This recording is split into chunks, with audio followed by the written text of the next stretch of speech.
Hey guys, what's up? Today I'm going to be showing you guys how to use this 3D assets for your projects, your films, or your skits. And like always, you can download all the assets, all the folders by clicking on the link in the description below. Without further ado, let's get started. Now when you download the asset folder, you're going to have two different videos for this one. And all you got to do is just drag and drop. Now there's no background, so you can literally just put this anywhere you want. Put it on your hand, you can put it on your head, wherever you want. Just drag it onto your video files, drag it into your editing software, and then you just put it in.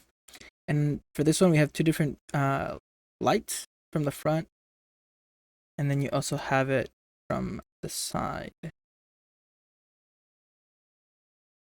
Spin around. Now this one you can't really see it spin around, mainly because of the planet, but that's pretty much it. If you liked it, hit that like button.